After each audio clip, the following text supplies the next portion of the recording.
decided to live and breathe a yellow-bellied sapsucker. Hi, Norton. Hey, Dad, what do you say, Ralph? Just a minute, I'll be right with you. I gotta make an entry in my bird watching book here. I just seen a yellow-bellied sapsucker. Bird seen, yellow-bellied sapsucker, place where seen, Central Park. You know, one thing that bothers me. They're not supposed to be within 3,000 miles of here. Well, how do you know it's a yellow-bellied sapsucker? Don't forget, last week you saw a robin with a wishbone in its mouth. You said it was a chicken hawk. Nevertheless, I'm sure this is a yellow-bellied sapsucker. Why are you sure it's a yellow-bellied sapsucker? What else could it be? It's got a yellow belly and it was sucking sap. I don't know why a man of your age watches birds. Why shouldn't I watch them? They watch me, don't they? The only bird that watches you, Norton, is a woodpecker.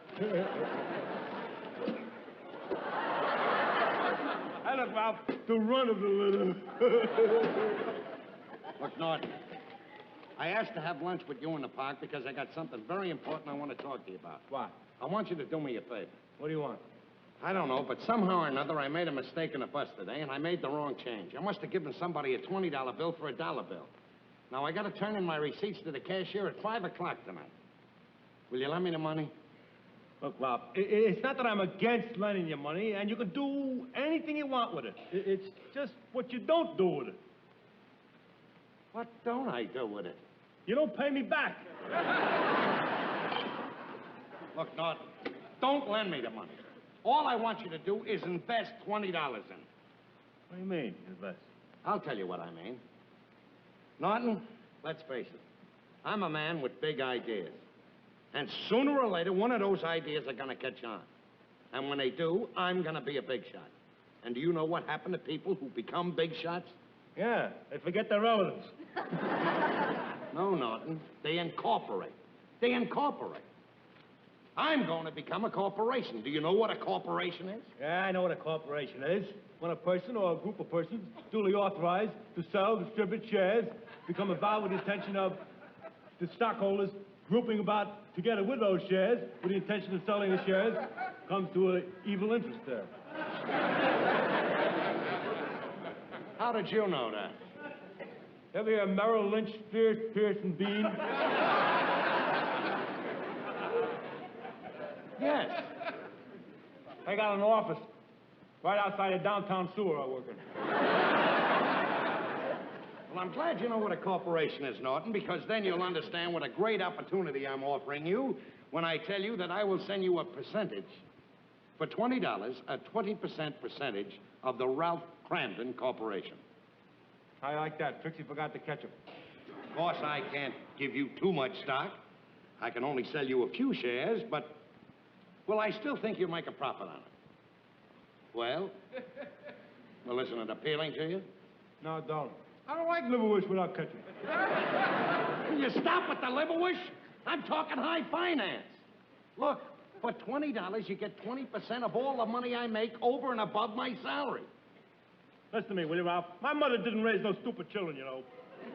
I worked hard for the money I earned there, down in that sewer. It's no easy job, you know. Some days I get it right up to here.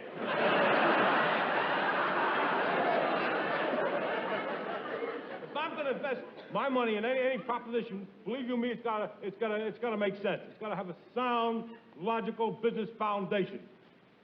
Only then will I make the plunge, as we say in the trade. Norton, I'm very happy to hear you speak like that. You sound like an intelligent man. And that's exactly the type man that I want in my corporation to be vice president. And if you give me the $20 and get 20% of my corporation, I am making you the vice president. Me a Veep? Now you're talking sense. Wait a minute, pal. Here, here's the 20 bucks. Thank you. And I certainly am lucky to get a man like you for vice president. I say that this calls for a toast. There you are. Thank you. To the corporation. Ralph Kramden, president. Edward L. Norton, vice president and chairman of the board. Wait a minute, hold it. Hold it, don't move. By Jove, it is another yellow-bellied sapsucker. Boy, 2 yellow-bellied sapsuckers in the same day. Boy, I ought to phone the society about this. What makes you believe anyone is going to believe you when you tell them you saw 2 yellow-bellied sapsuckers in a park where they're not supposed to be within 300,000 miles of? Wait a minute, Rock. You got a point there. But I know how I can fix it. Birds seen, 2 yellow-bellied sapsuckers. Place where seen, Albuquerque, New Mexico.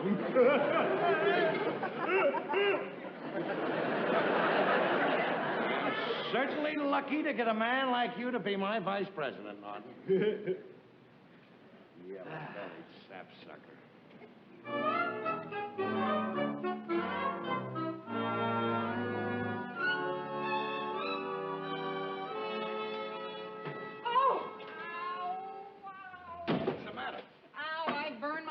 On that darn stove. Oh, I'm sorry, sweetheart.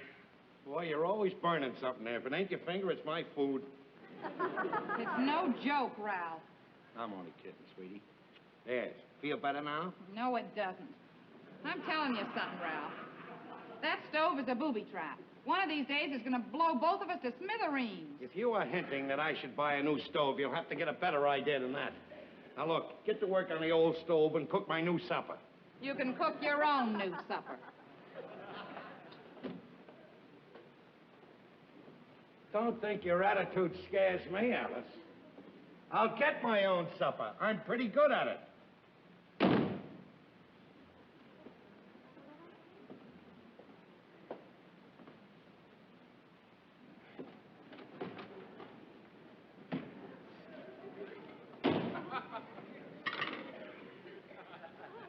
Hey there, Ralph.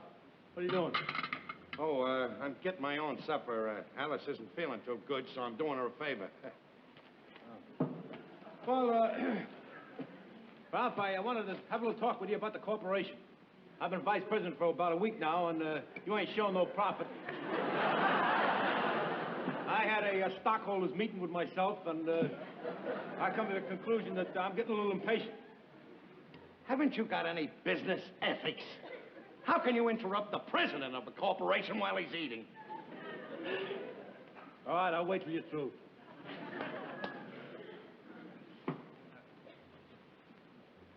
Ralph, could I have a banana? Go ahead.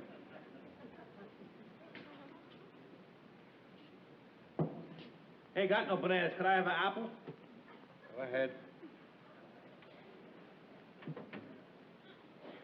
Ain't got no apples either. Could I have an orange? Go ahead! I haven't got any oranges either.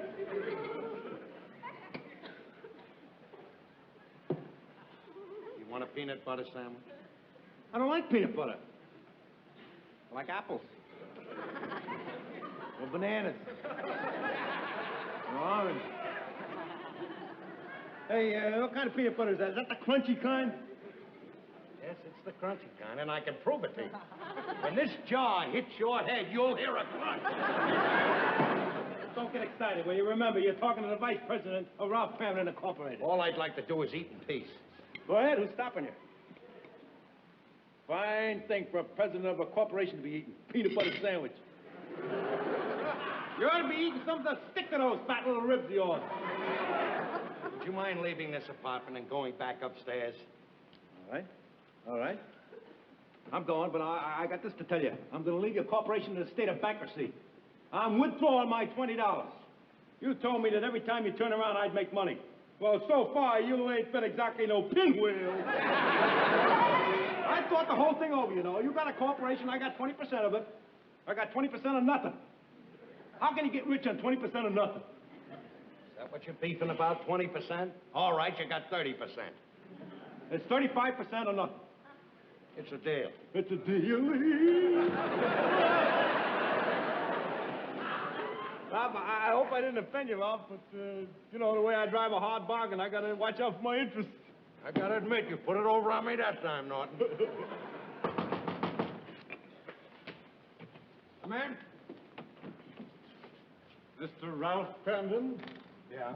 My name is Frederick Carson. I'm an attorney. An attorney? My firm is handling the estate of the late Mary Monahan. I suppose you'll remember she used to ride on your bus. Mary Monahan. That's the old lady I used to help on and off. She used to get on the bus for years. I didn't see her lately. I was wondering what happened to her. Gee, that's a shame. Well, she didn't forget your kindnesses. She remembered you in her will. Now, the will is going to be read tomorrow, Friday morning at 10 o'clock at her apartment. Will you be there? I'll be there if you want me to. How come a poor lady like that's making out a will? Well, she wasn't exactly poor. She wasn't? No. Her estate was valued at roughly $40 million. See you Friday. How about that?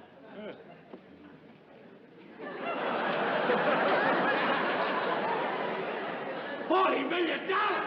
Alice! Alice! $40 million! I'm inheriting $40 million!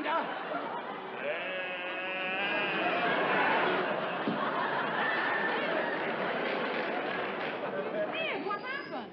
What do you mean, what happened? He fainted, can't you see? Fine thing.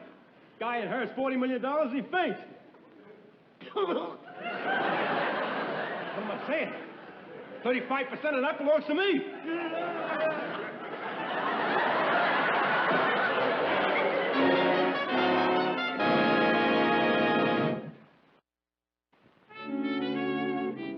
Ralph, breakfast ready. I haven't got time to eat breakfast. Well, why not? It's only 8:30. The lawyer said they wouldn't read the will until 10. Alice, why must you hide things where I can't find them? Where's the shoe polish? In the top left-hand drawer. It's not in the top hand drawer. It must be there. It must be, huh? It must be. It must be, but it's not. Don't always say it must be, Alice. What you mean is maybe, not must be. Maybe.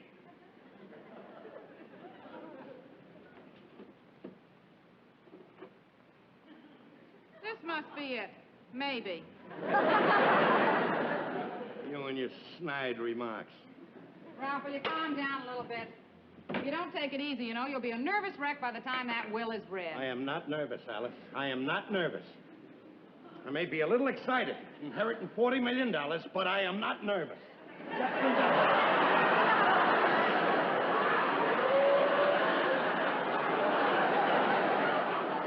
No. No, you're not nervous, Ralph. You're not nervous at all. You just read in Esquire where the well-dressed man always polishes his socks. I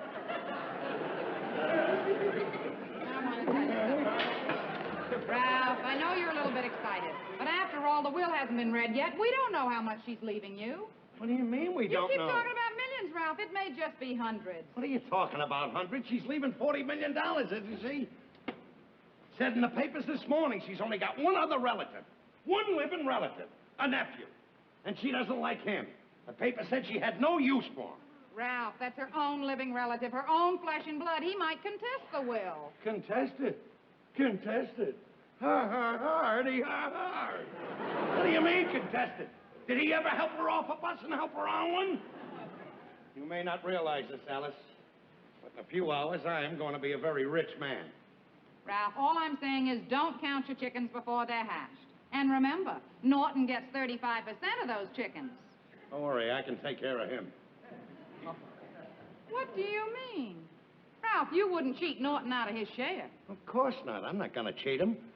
Just going to try to do what's best for everybody. You know how people act when they get a lot of money. They go nuts. You know how Norton is. He's the nervous type. He'd really go nuts if he got his hands on anything. First thing you know, he'd quit his job in the sewer. Next thing he'd do is buy clothes, buy automobiles, yachts, start taking a tour around the world, drinking champagne, eating caviar. First thing you know, he wouldn't come home. Poor Trixie pleading with him, please come home, Norton. Him laughing at her. That'd be a nice thing, wouldn't it? After all she's done for him, pleading for him to come home and him laughing at her. Well, if you think that I'm going to do that to such a nice girl like Trixie, you're crazy. Oh,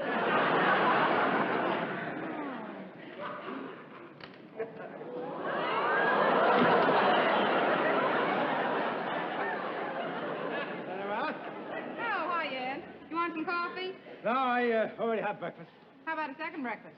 I already had that, too. It'd be kind of ridiculous to have 3 breakfasts, wouldn't it? Yeah. I'll tell you what I will do, though. I'll start on my first lunch.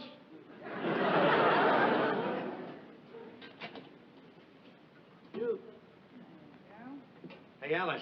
Oh, Norton. I'm glad you're here. I want to talk to you. Hey, listen. It's getting late. We'll talk on the way down to the Monahan Mansion. We'll talk on the way. You don't think for 1 minute that you're going to the reading of the will with me, do you? Well, of course I'm going, Ralph. You'll need me. You don't think of the small details, the little things. For instance, did you happen to think of that? And what is that for? The small details, Ralph. You can't come away from that place with $40 million in your pocket. You gotta have something to carry it in. Hey, there's the vice president talking. Well, are you sure that a bag will hold $40 million? A bag like that? Yeah, this'll do the trick. Is that so? Why don't you make sure? Why don't you run upstairs and cut some paper money into the shape of dollar bills and see if they'll all fit in there?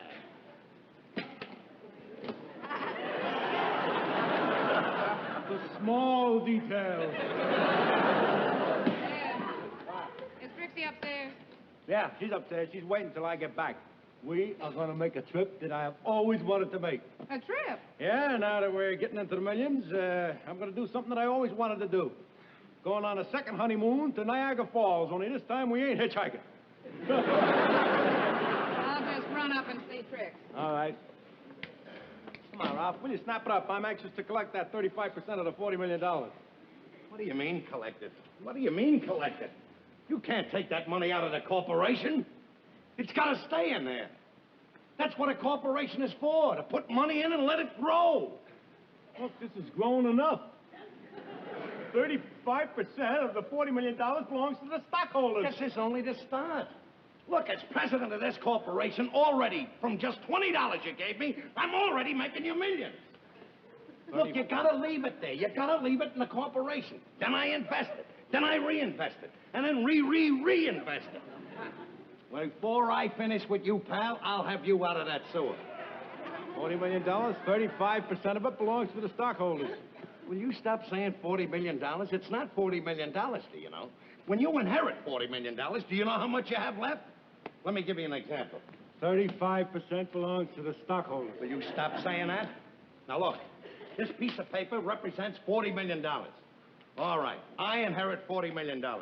Right away comes federal income tax. Then comes the state tax. Then comes the city tax. Then a few miscellaneous taxes. Then you have to pay for the lawyers. And that is what is left of $40 million.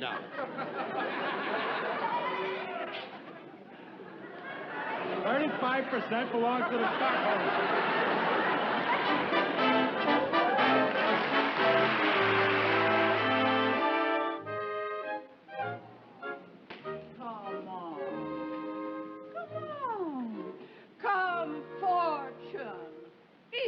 Breakfast. Come now, Fortune. You've got to eat, you know. Is everything ready in here? Mr. Carson is going to read the will. Everything's ready as it will ever be. But I'm worried about Fortune Bascom. He isn't eating. Oh, poor little dear. He misses Mrs. Monahan. Come, Fortune. Eat your breakfast. Ah, there's the doorbell. It must be that Mr. Kramden that they're expecting.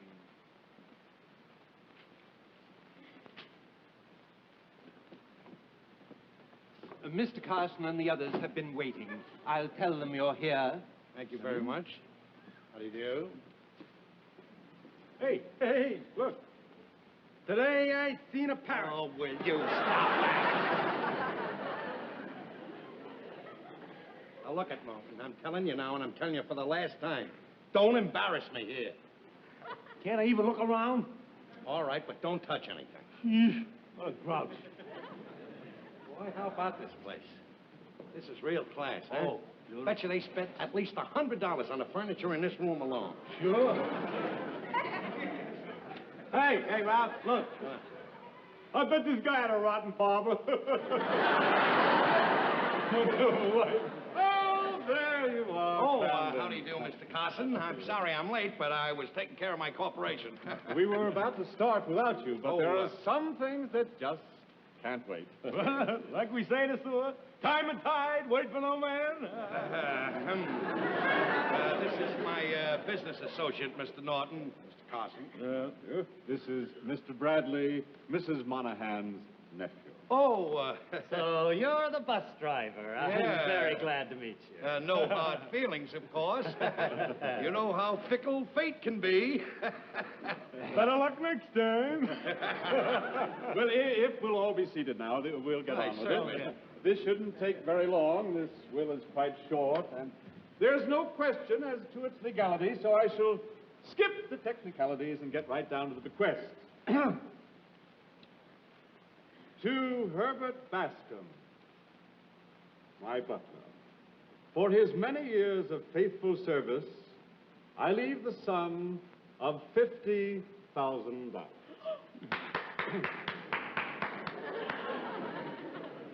Sorry, a little habit I picked up watching the quiz shows.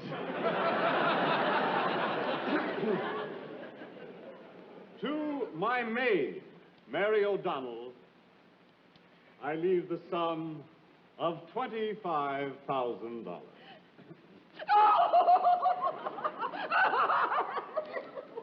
Some people are never satisfied. To my nephew, Robert Hilliard Bradley, who by his gambling and philandering has shown himself to be utterly incapable of handling money, I leave the sum of $1, which will undoubtedly be promptly deposited with his bookmaker. I hope you pick a winner with it. Please, may I continue? Certainly. To Ralph Kramden, my favorite bus driver, I leave my fortune. I'm rich! I'm rich! Please control yourself.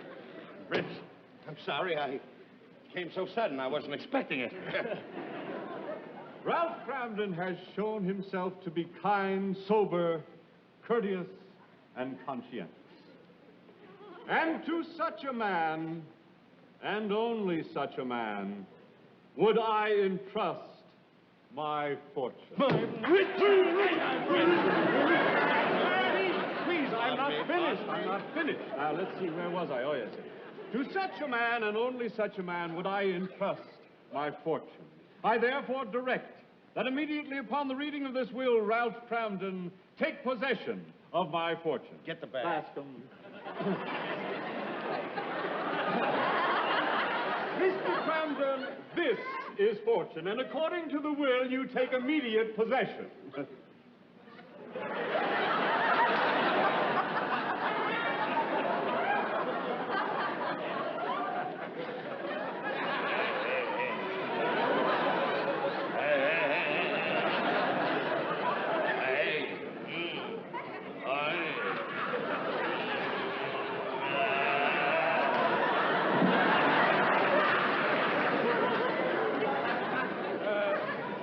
Excuse me, Mr. Carson. Am I to understand that this is the fortune? Yeah. Look, hold your hand.